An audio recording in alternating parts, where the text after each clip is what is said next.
Are you struggling with your child and temper tantrums? I'm Master Chris from Action Martial Arts, and while I've got you here, we're going to go over basically everything I know about temper tantrums, where they come from, how they occur, and then potentially what we can do to help your child get through those. We're going to look at the brain and how it works and how it's built to help us get an understanding of where temper tantrums come from. We're going to try to understand why they occur. And then with this understanding, this can give us a model to see what we can do to help our child and help ourselves in the process. I get parents coming in a lot because they want help in resolving behavioral issues with their children. And while I have a lot of experience with children and while I have a degree in psychology, temper tantrums aren't extremely simple things for us to look at. I've had success where all of a sudden the parents are saying, hey, I've seen so much improvement in the behavior of my child. And I've also had people say, you know what, we're not seeing the results that we want to see. So there's a big area that we're going to have to cover when it comes to understanding temper tantrums. And that's what I want to help us get a framework for and, really establish a baseline of like, now we know what's happening in the brain when temper tantrums occur. And from there, we have to see what can we do about this. So we're going to start going over temper tantrums and brain. So I want to start with, in terms of the brain, I want to start with the structures of the brain and how they are relevant to temper tantrums.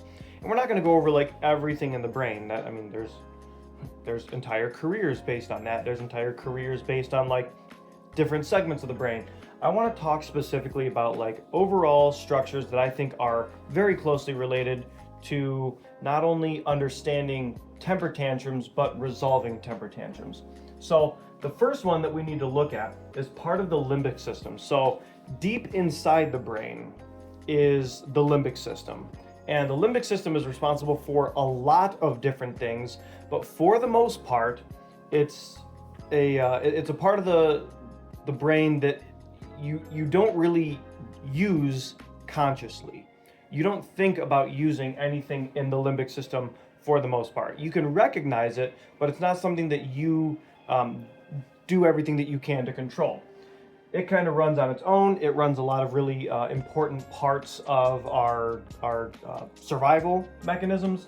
But when we start looking at the limbic system, one of the big areas is right here. That's called the amygdala, and the amygdala is responsible, very basically in our fight or flight responses. And if you think about a temper tantrum, that's essentially what's happening. We're in fight or flight. It's not really something that we're thinking about. It's more so something that is just kind of happening, and the emotions have taken over. And most of the fear and aggression responses come from the amygdala. That's very critical for us to understand when it comes to temper tantrums. And when we talk about the development of the brain, we're going to need to know that a little bit more. So it's just important for us to recognize that deep inside the brain, in an area that we don't have a lot of control over, lives the amygdala, which is fear and aggression. Now, right next to that, you have the hippocampus. And the hippocampus is part of the brain that is responsible for memory. Now, fear and aggression, emotions in general and memory are very closely linked. So, a lot of times when we have memories, we also have very emotional responses to those memories, or those memories are kind of connected with certain emotions that we felt at the time. But memory and emotion are very closely related, and that will also play a role in what we're looking at when it comes to fear and aggression, or the amygdala response. So that's basic brain structure of the limbic system. The other stuff is very important. I will say that like the thalamus right here, this relays information, but that's a very long conversation to have. But we do want this thalamus relaying information to other parts of the brain from here. But unfortunately, we don't have a ton of control over that. So let's continue to look at the brain structure here. So we looked deep inside the brain for the limbic system, but now on the outside, it's like as people grow, and we're going to get into this when we talk about brain development, as we grow, the brain continues to expand outward. And that's where we get like some of our higher processing, our higher order processing for, like our adult brain. But breaking down the brain into segments, I think that are really, really relevant. Right here, you have what's called the temporal lobe. Now, again, a basic understanding is this is like hearing. When we're talking about auditory processing and hearing things, this is where a lot of that information is registered. But what's also very, very important is to recognize that this is a part of the brain that's responsible for language. So both understanding language and giving language.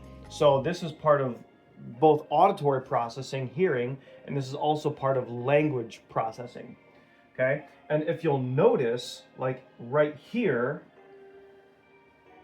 and you can see that same kind of fold right here, we are very closely connected right now to the limbic system. So like if right in the core of the brain you have the limbic system and you start to go outward, you begin to enter into the temporal lobe, moving outside this way. And that's going to be really, really important. So the temporal lobe is language and hearing, and that's right outside of the limbic system. Now, let's go a different color. Let's start talking about the other part of the brain that I think is very, very important for us to recognize, and that's up here. This is the frontal lobe. Okay, and again, these are very, very vague delineations. It's not like, oh, the frontal lobe stops here, but just the understanding of like the front of the brain and the very, very front of the brain, this whole part right here, this is responsible for our higher order thinking, our logical brain, our ability to rationalize and reason. And you'll notice, once again, like here's the limbic system, okay, here's our amygdala. We're kind of far away in terms of like distance of the brain. We're kind of far away from the front of the brain. So right here is like our limbic system, deep inside here. This is removed from the logical and rational part of our brain. So this is now going to start to help us understand, why when people are having temper tantrums, it's so hard to reason with them. Now, boop, boop, boop. Now that we've gone over the basic structures of the brain, the things that I really think are important, the limbic system, the temporal lobe, and the frontal lobe. Okay, I think these are really, really, really good for us to understand in a basic way. Now we can start talking about how the brain develops and why that's going to be extremely relevant when it comes to temper tantrums.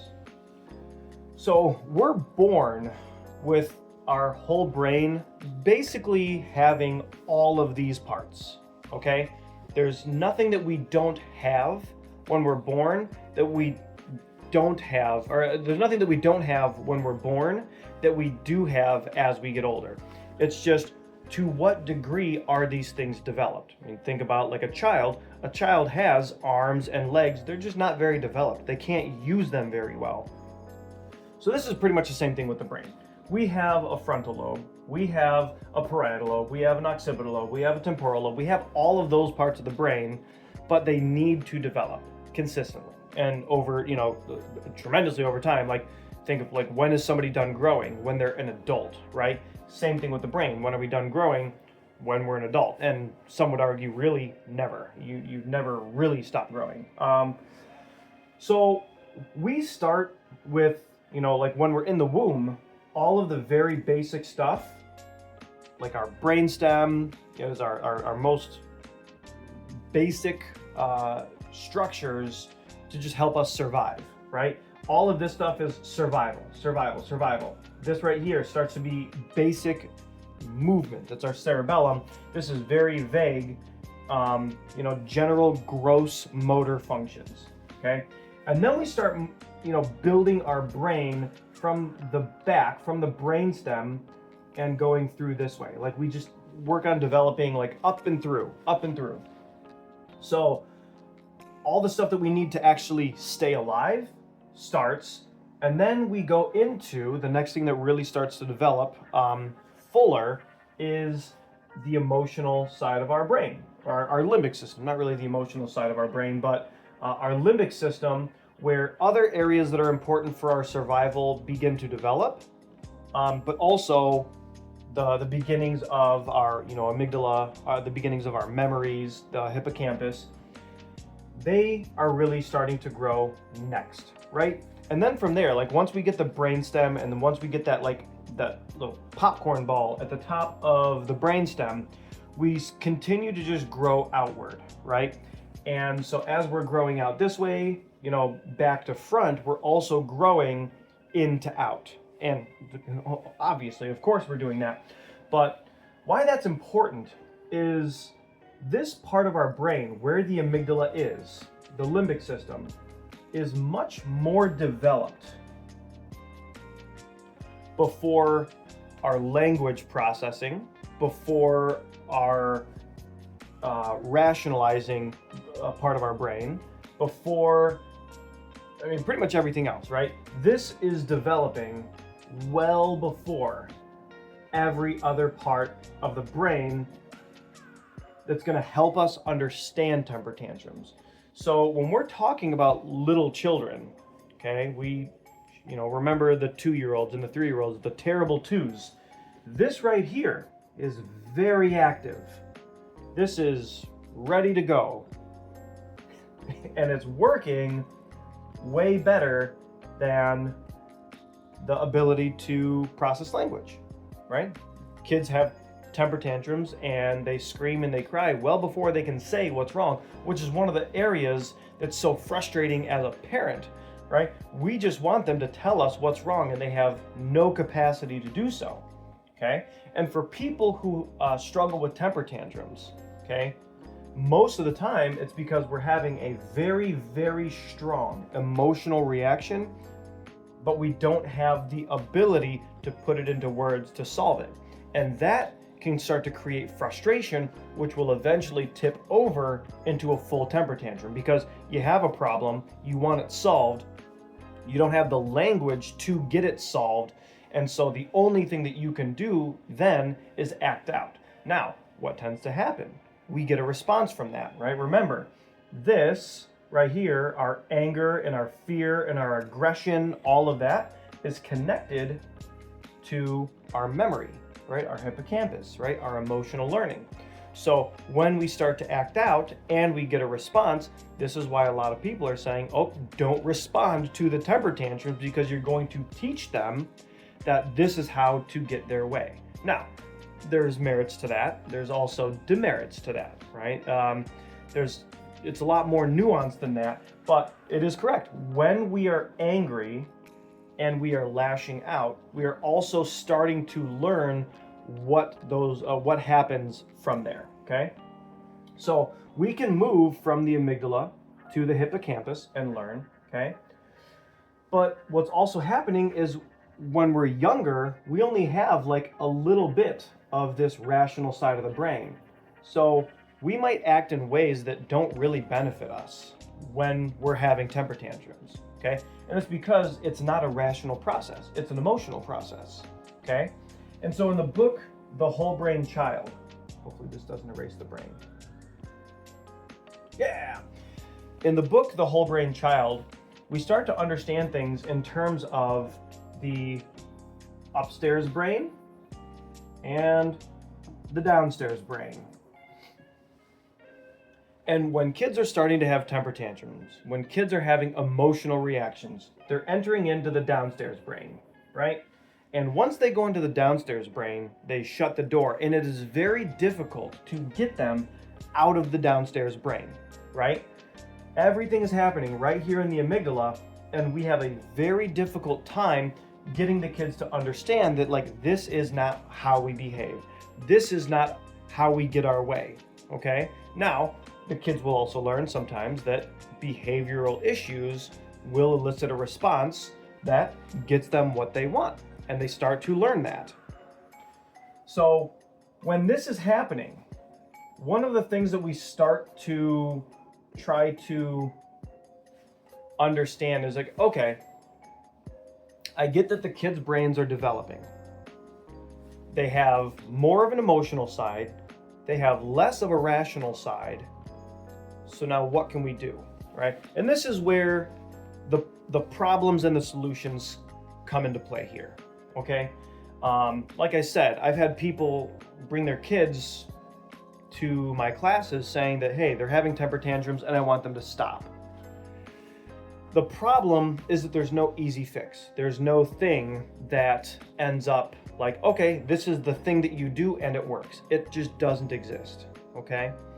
And there's a lot of reasons for that. Number one is like kids are just different. Every kid can be a little bit different.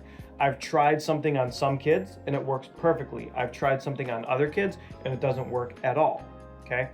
And another thing that we have to start to understand about the development of the brain is how they connect, okay? So again, I'm trying to not get super technical into, the brain and all of that, but it is important to start to visit all of these things. When we see the brain, we understand that it's this kind of like, blob, okay? But realistically, just like, our body is made up of cells, we don't see the cells, we see the body, but we understand that it's made up of cells. The brain is the same way, okay? But these cells are very special because, I'm just gonna draw a very basic reaction, or basic version of this, okay?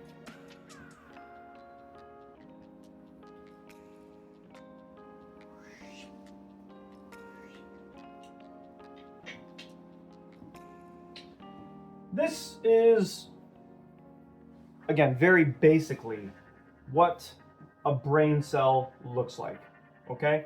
And it has features that I think are extremely important for us to recognize. So everything about the brain is, everything involved in the brain is about connection, okay? It's about one thing connecting to another thing and transmitting signals. That's really all this is about, okay? So this is a brain cell. It's called a neuron. There's neurons throughout the entire body, but the ones that are in the brain, the big thing about these is these are called dendrites. And dendrite comes from the word tree, right? Like dendro is tree. And you can see like they branch. These branch and their job is to connect to other neurons, okay? So branching out and making more connections is a huge function of this part of the brain cell, okay? Over here, you have things called synapses, okay? And synapses, their goal is to actually like connect to receive the input, all right? Not receive the input, to give the output, right? So like, let's say information comes from the outside and connects to this. The brain says, oh, hey, I got that information. I'm going to pass it this way. I'm going to pass it this way. And then it gets to here and says, this is where we need to send out this information. This is where we need to send out the information, okay? Now, again, this is a very rudimentary understanding of a brain cell, but it's really just information comes here, connects to these guys, then it's sent along the middle of the cell to a point which right here, the goal is distribute that information, okay? That's really what's happening in the brain. And now, like, that is what is making up the brain here, and we are talking about billions of connections, possibly trillions. I didn't look at the number. That's irrelevant. You don't need to know that. But what we really need to know is everything about this brain is a huge clump of those types of cells, which the responsibility is facilitate communication, to create connection and communicate through that connection, okay?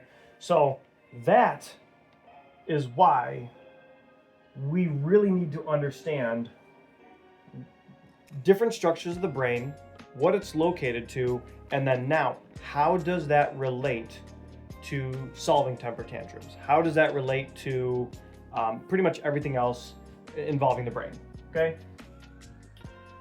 So now, with that basic understanding, we can go to the kind of like this last part, okay? The last part is all about trying to facilitate communication, all right? So most of a temper tantrum is going to start here in the limbic system, particularly by the amygdala, okay? Something happened that caused a stress response in the child, okay? Maybe they didn't get what they want. Maybe there's actually some kind of danger, right? There's a million things that can start to create a response that is registered by their very simple brains. They're like, hey, this is a problem and I don't like it, okay? The brain doesn't understand what's a big deal and what's not, okay? Most of the time for kids, an emotional response is an emotional response. It doesn't matter if, oh, I wanted to pour this into the cup, but you didn't let me. Their brain doesn't understand, okay, big deal. The stuff still got into the cup, okay? This isn't working. The front of the brain isn't working for that, okay? What's really happening is something, an expectation of theirs went wrong. And now this is activated, right? We'll do yellow, little lightning bolt, bzz, okay? This is what they're experiencing now, okay?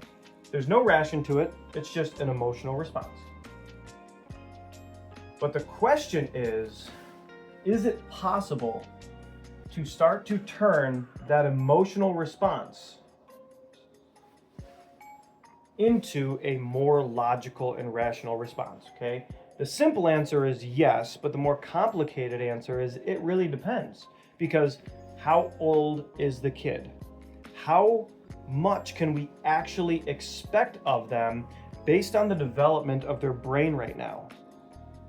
What can we actually assume is going to be possible for them to do when it comes to describing how they feel, or even having you try to tell them how they feel, right? So like I do this with my daughter all the time. She's frustrated and I try to tell her like, hey, are you frustrated? Use your words. Now, she's 2, she's a little bit over 2. She really, based on brain development, can't use her words very well, right? She hasn't started making those connections between emotions and words and really understanding what that means. She can start to say things like, I'm mad, I'm sad, right? I'm happy. But there's also the question of like, even though they have the words to describe that, how much do they really understand what that means? So now we want them to stop the temper tantrum. We want them to understand what's going on and start to move out of the emotional side and into the rational side. But to what degree do they have the actual ability to do that? And that's, part of the problem with temper tantrums is not what the kid is doing, but what the parents are expecting of their kids. When a kid starts having a temper tantrum, right, the adults will typically do something along the like trying to bribe them or trying to threaten them, because we're trying to get their attention off of the tantrum, off of the emotion, and into something else that's going to get them to behave a different way, right? But again, if we're in a temper tantrum now, the chances of us reaching them with any kind of rationale will probably not be effective. Now, I will say, sometimes parents can threaten a child out of a temper tantrum, okay? You can out-fear the fear that they already have, okay? I will say that this will very consistently have damaging effect on the children later on, okay? Here's why. Okay, now we're kind of going into like part 3 and like strategy and understanding what we should be doing, you know, quote unquote, and why that's important. Okay. Our goal is to get our kids from the inside of their brain to the outside, from emotional to logical. Okay, it's called horizontal integration. Okay, we're trying to get them from down here to up here. One of the only ways that we can do that is to start applying language to what's happening. Okay, so I think the very first thing, and one of the recommendations based on the whole brain child, is we know that the kid is here. That's a stress response. So the first strategy that we want to be able to do is to decrease the stress. So you very rarely, or almost all of the time, you cannot yell a kid out of a temper tantrum, right? You cannot scream at them in a way that's going to get them to go from the temper tantrum to out of the temper tantrum, because screaming at the kid is going to continue to cause a stress response, right? And if we're already down here, we're just kind of adding fuel to the fire, right? So it is very difficult to get a kid to calm down when they've already lost it, when they've already gone over the tipping point, okay? The first strategy is to provide a calm and comforting environment. Now, this is when like different parenting ideologies will come into play, okay? And there's kind of a problem here. Because some people will say, oh, if my kid is having a temper tantrum and I go and I give him a hug, okay, or I go and I give her a hug, then that's going to teach them to use the temper tantrum to get attention. Now, this isn't completely incorrect, okay? You are starting to teach them that you will give them attention, okay? But many things can be taught at the same time. So if your child is having a temper tantrum and you go to comfort them, you're also teaching them that when there is a lot of emotion, it is important to be calm, okay? And this is something that, like, if you're not yelling at your kid while they're having a temper tantrum, you're demonstrating a calm disposition. What can happen is your kid has mirror neurons that are activating watching you and kind of like learning what to do. So while they are emotionally charged and you are calm, you're not like right away teaching them the strategy of calming down under stress, but you are activating their mirror neurons by being calm in a stressful situation. So even though, yeah, they're not doing anything logically or rationally, they have mirror neurons that learn to copy what other people do. So again, there's a chance that they start to build the connection of going from an emotional state to a calm state, okay? Part of their brain is developing in a way to demonstrate calm under stress, okay? So that is one of the connections that we can start to do, which, remember, like that brain cell that I drew, it's all about connection. It's all about transmitting information, okay? So the first strategy is you remaining calm while they are having a temper tantrum. Now, listen, I get that is very difficult, okay? A lot of parents want obedience. When I say do this, you need to do this, okay? But remember, you're not speaking to the rational side of them when they're having a temper tantrum. So even though you are correct, children should be listening to their parents. It might not be getting through at this point in time, okay? So our goal first is to start to teach the children to go from a heightened state into a less heightened state, okay? Now, once they are calm, not while they are having a temper tantrum, once they are calm, we want to start to do what we can to connect language to the situation. And this is really, really important because remember, when we're looking at here's the limbic system and here's the amygdala, and that's pretty much located directly behind the temporal lobe and the areas of the brain responsible for language. We want to start getting the kids to learn the words associated with their feelings and then learn to communicate those. And eventually, as they get older, and I wish I had the pill to stop temper tantrums, but that pill really doesn't ethically exist. What we're really looking at is a long-term process of getting kids to understand their feelings, getting kids to understand their situation, and then from there, move to the outside of the brain, first by getting them to use language to explain their situation, okay? And they still might feel everything, but now they can start to verbalize it. And the more they learn to verbalize it, the more they go from the center of the brain to the outside of the brain, the more likely it is that they're going to move forward into the rational part of the brain so that they can start to understand what they're doing. But this is also the part of the brain that allows us to change our behavior. So this is like the part of the brain that's going to put in those stops. When we're starting to get emotional, we can start to think, you know what? Hey, maybe it's not that big of a deal. Or if I do this, then this bad thing is going to happen.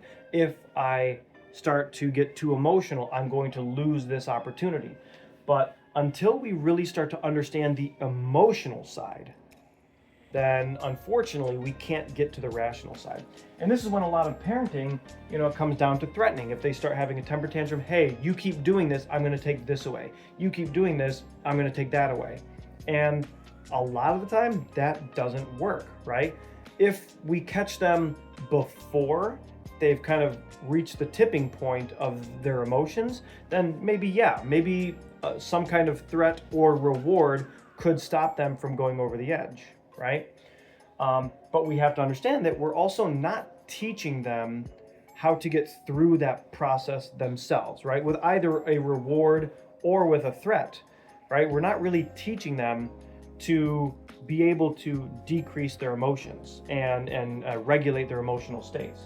So while those might be effective short-term things, maybe they're having a grocery store, they're having a temper tantrum in a grocery store, and say, you know what, fine, I'll give you the candy, you can take it, right? It could stop the temper tantrum, but we haven't really taught them how to get through that, right? We haven't taught them how to get through the emotionally charged state that they're in. All right, we kind of just bribe them or threaten them out of it. And either way, we're not giving them the ability and the capacity to do that on their own. And that is something that we really want to take the time to do. Now, again, parents are busy, life gets busy. You can't stop every time that the kids are getting emotionally charged. But I think one of the things that we should always work on is, obviously not being perfect because we can't be perfect parents, but doing the best that we can. And, remember, when our kids start getting emotionally charged, we start getting emotionally charged.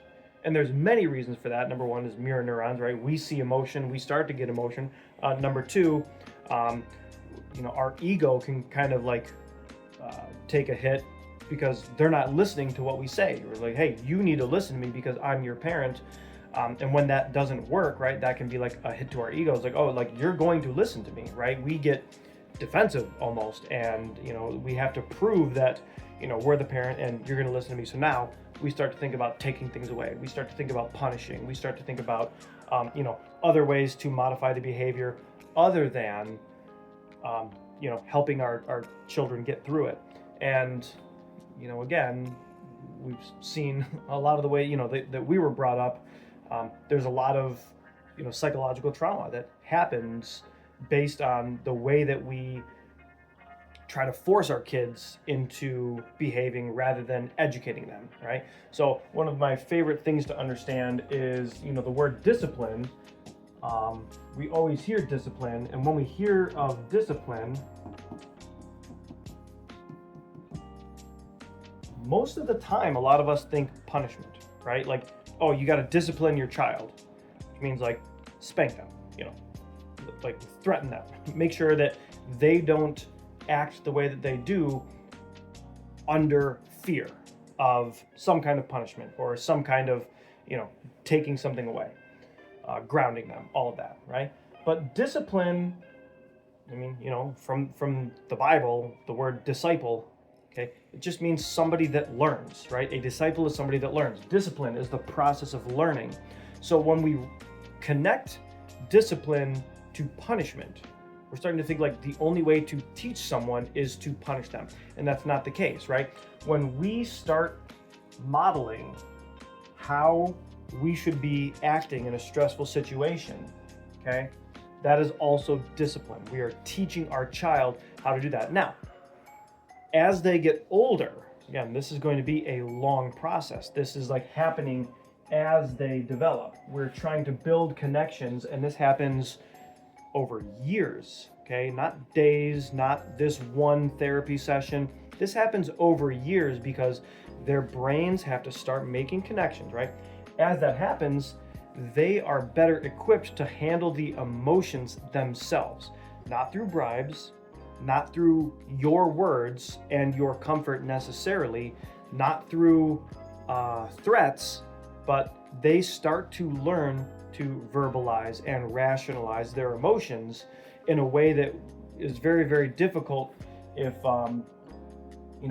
we don't take the time to really understand what's happening with temper tantrums and where they're coming from. So that is, I guess, the basic, master class. And, this is, as a owner of a martial arts school, we get discipline issues all the time. We get parents who want things from their kids. And, it's, as much as I want to take credit for it, I can't, right? If I have a success story of like a kid that comes to us and they're having really bad behavioral issues, and all of a sudden, while they're doing class, they start to get better, quote unquote, get better. They start to make progress with their temper tantrums and their behavioral issues. Part of that could be us, right? It could be our influence. I don't know, right? Part of it could just be that they start to outgrow their behaviors. Remember that their brain is constantly developing, and even through, I hate using this word, but like inadequate parenting, even through,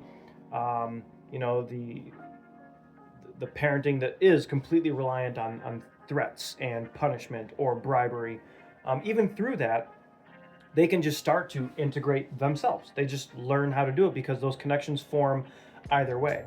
But part of what I believe my job is helping kids to understand that and doing what I can to speed up that process, right? Because it's happening in the brain, I never really know whether or not I'm successful at what I'm doing. But the way that I approach my classes and the way that I approach working with the kids, this is a big part of what I believe I do. And even if I cannot prove that I've had an effect on, the emotional state and the emotional well-being of my students, it is something that I consistently strive for. And the other part is I do everything I can to help educate parents on what I'm working on, what I'm trying to do. And, also just trying to, I got to go on a tangent here. There's a lot of parent blaming that goes on, and quite honestly, I hate seeing it. When kids are screaming in a grocery store, there's so much like those parents seem to do a better job raising their kids. We don't know what's going on. Like that's something called the fundamental attribution error, which is part of social psychology, but the fundamental attribution error is just attributing a behavior or something to a situation that doesn't necessarily have to do, maybe a kid is behaving poorly because the parents are not doing a good enough job, right? Maybe. I don't know. But to just immediately assume that, we don't know what is going on with the brain chemistry of the child. We don't know what's going on structurally with the child, right? There are some kids who have amazing, phenomenal parents, and their kids just have temper tantrums anyways. Not because the parents are doing a poor job, but because they're disadvantaged with certain ways that the brain has developed that makes it very, very difficult for them to regulate their emotions. And I've seen this. I've seen very, very calm and comforting and emotionally connected parents struggle with behavioral issues with their kids simply because there's some other underlying situation going on. So, like, parent blaming just continues to cause stress to parents. It also causes parents to look for the short solution to long-term problems because, oh, like, this kid is making me look bad, and now other parents are judging me and blaming me for something that maybe I don't have control over, or maybe I do have control over. I don't have enough resources to really understand the situation yet. I mean, like, there's so many situations that can, like, help demonstrate that it's not, like, completely the parent's fault, right? It might be the parent's responsibility, but it doesn't have to be the parent's fault on why kids aren't always behaving. And again, like with my daughter, there are times where she starts having a tantrum, and I'm like, all right, like you're gonna ride this one out. I'm not going to immediately intervene. Maybe I'll comfort you, maybe I'll soothe you, maybe I'll encourage you to use your words, but like, this tantrum is happening. I can't stop it from happening. The best I can try to do is get my child to understand at some point the emotions and the words connected to those emotions, and then starting to understand the situational awareness of those emotions and eventually the consequences of how they respond to those emotions, right? This is a very long process. And again, my kind of tangent is parents should be supporting each other a lot more. And this is, again, it's something that I see frequently in parent groups on Facebook, and people post on their own stuff talking about how, oh, I would have done this with my kid, and when I was growing up. All of that is irrelevant. We need to work on supporting each other more. We need to work on helping each other educate ourselves, and recognize that we're flawed. I mean, the Whole Brain Child is a book, and like, a lot of the words in those books is like dedicated to the author saying, like, hey, like, I'm no better, I still do these things. I struggle with being patient when my kid is losing control of their emotions. And it's important for us to recognize that we all do this, that we're all going to do this. It's important for us to recognize that we're all in the process of getting better along with our kids, right? As we're trying to deal with the emotional problems, right? Like, if you're going to tell me that you don't know any adults that also don't lose their mind, I mean, think of how people respond to what happens in a football game, right? They'll throw stuff at TVs, they'll scream at TVs, they'll start to argue with it, and like, that is completely inconsequential. That is absolutely ridiculous. And so with that happening with adults that we all know, there's no reason to think that that kind of behavior is not going to be something that our kids are growing up with also, right? So I mean, I think we should have a little bit more patience, and do what we can to help all of our children and their friends and our whole community do a little bit better, and be a little bit more intentional with how we plan to do this, right? It's not to say that punishment never works. It's not to say that threats never work. It's not to say that bribes never work, right? They will, but I want us to understand that there is that connection between emotion and learning. There is that connection between emotion and its distance from rationality, and we need to start to do everything that we can to let our kids by themselves develop the ability to go from inside of their brain to the outside of their brain. So there was no script to this. This was mostly me just going, kind of using what I know, what I've learned in psychology, what I've learned, just trying to do better for my students. But I hope that this was helpful. I hope that there was, something that helped you understand the process of tantrums and behavioral issues a little bit better. And if you did find value in this, please let me know. Please reach out if you need any other resources. I've got a ton of books that I can recommend. And now that we have AI, you can actually use ChatGPT to give you a very good comprehensive breakdown of certain books where, like, if you know you're just not going to read it, you can still get an understanding of what it means and just, use artificial intelligence to help you understand the process a little bit better. So, guys, if you stuck through this whole thing, thank you. Please let me know if you want to see more of these things, because I love doing these. I love talking about this.